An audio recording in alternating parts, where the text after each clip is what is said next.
Assalamualaikum warahmatullahi wabarakatuh. Kami dari kelompok 5 ingin menjelaskan data mining.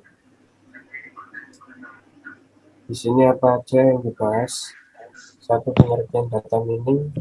Sejarah data mining. 3. Fungsi data mining. 4. Jenis-jenis data mining. 5. Metode data mining. 6. Kekurangan dan kelebihan data mining. 7. Contoh penerapan data mining. Next. Pengertian data mining.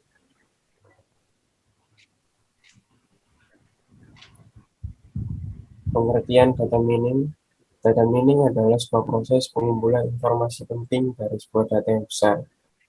Pengumpulan informasi penting tersebut dilakukan melalui beberapa proses yang meliputi metode statistika, matematika maupun teknologi artificial intelligence.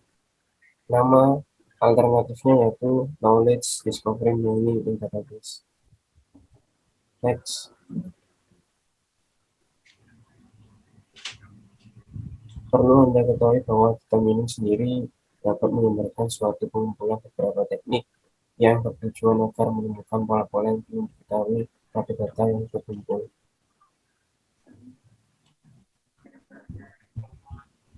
Next. Bagaimana secara data mining?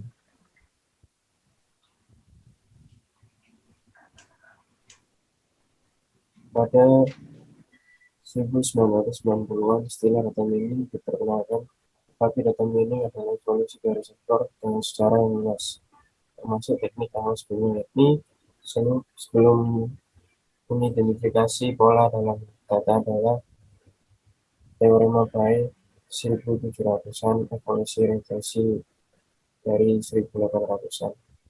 Pada tahun 1995, basis data dan vendor data warehouse mulai menggunakan kata kunci untuk memasarkan perangkat lunak mereka, dan perusahaan mulai menyadari manfaat potensial dari data itu. Next. Pada tahun 1996, sekelompok perusahaan NCR menghasilkan proses standar lintas industri untuk penambangan data atau cross industry standard protocol data mining. Pada awal 2000-an, perusahaan web mulai melihat kekuatan dari data mining dan berjalan bahkan sampai sekarang. Next.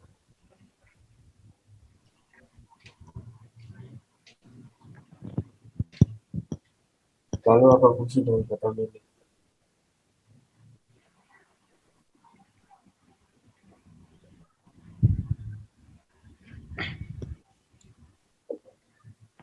Fungsi dari data mining.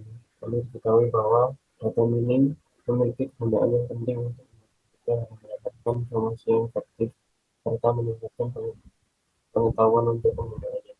Ada 4 fungsi dasar, yakni prediction, proses untuk menemukan pola dari data dan memperhatikan variabel lainnya yang nilai atau jenisnya. 2. Description, proses menemukan suatu ciri krusial dari data yang terdapat di dalam suatu database. 3. Classification, proses untuk menemukan contoh referensi atau berdasarkan. 4. Association, proses yang dipakai untuk menemukan suatu hubungan yang terdapat pada nilai dari sekumpulan data. Oke, terima kasih pengertian dari saya. Bisa berlanjut.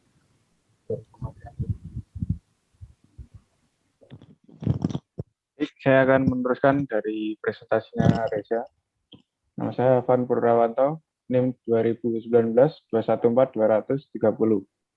Apa saja jenis-jenis data mining? Jenis-jenis data mining yaitu ada clustering, classification, association, anomaly detection, regression, text mining, dan summarization. Pengertian clustering yaitu menemukan kelompok dengan karakteristik yang sama. Classification yaitu jenis ini mengurutkan item atau individu ke dalam kategori berdasarkan model yang telah dipelajari sebelumnya. Association mengidentifikasi potongan-potongan data yang biasanya ditemukan berdekatan satu sama lain. Anomaly detection, yaitu mencari potongan data yang tidak sesuai dengan pola yang biasa. Regression, alat statistik yang lebih maju yang umum dalam analitik prediktif. Text mining, jenis data mining yang menganalisis seberapa sering orang menggunakan kata-kata tertentu. Summarization, yaitu jenis data dengan menempatkan kelompok data ke dalam bentuk yang lebih ringkas serta lebih mudah dipahami. Apa saja metode dalam data mining? Metode dalam melakukan pengumpulan informasi tentunya terdapat metode yang akan membantu dalam proses menemukan data. Data mining akan menyediakan perencanaan dari ide hingga implementasi akhir. Berikut adalah data-data mining, yaitu memahami tujuan data mining, mengumpulkan data, menyiapkan data, proses modeling, evaluasi pola, dan penyajian data. Sekian dari presentasi saya dan akan dilanjutkan oleh Saudara Ma'ruf. Oke, baik. Nama saya Muhammad Ma'ruf Islamuddin, NIM 2019-2142-0016. Di sini saya akan meneruskan presentasi dari teman saya, yakni pembahasan dari lalu apa saja kelebihan dan kekurangan data mining. Oke, next. Kelebihan data mining. Yang pertama, model yang dihasilkan dari proses data mining biasanya sudah sempurna, sehingga dapat digeneralisasi untuk kepentingan di masa depan.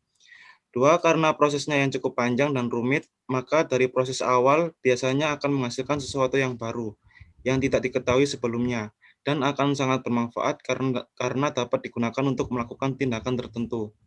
Tiga, penggalian data juga sering dikatakan sebagai proses interaktif dan interaktif. Oke, next.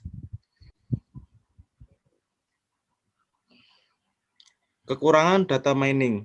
Yang pertama, masalah privacy. Tahu kekhawatiran tentang privasi pribadi telah meningkat pesat belakangan ini, terutama saat internet berkembang pesat dengan jaringan sosial, e-commerce, forum, dan blog. Yang kedua, masalah keamanan.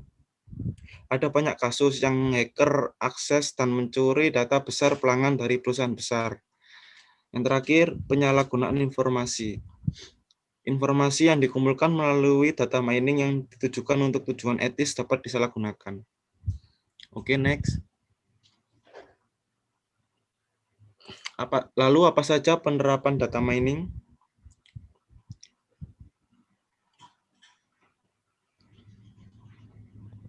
Penerapan data mining yang pertama ada di market analysis dan manajemen.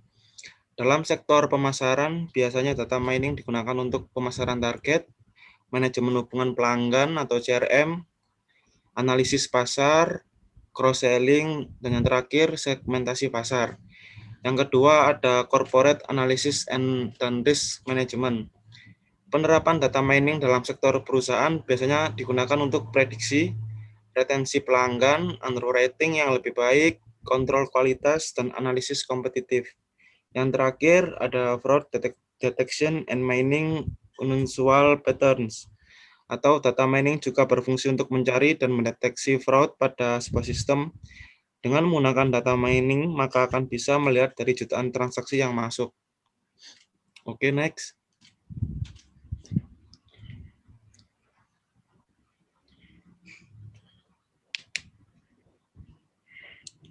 Kesimpulan, melalui berbagai penjelasan di atas dapat diketahui bahwa data mining adalah sebuah proses yang memiliki peran penting dalam kehidupan sehari-hari. Dengan memahami definisi, fungsi, metode, serta penerapannya, maka Anda juga akan semakin mudah saat mempraktikkannya. Sekian, terima kasih. Kurang lebihnya mohon dimaafkan. Sekian presentasi dari kelompok 5. Wassalamualaikum warahmatullahi wabarakatuh.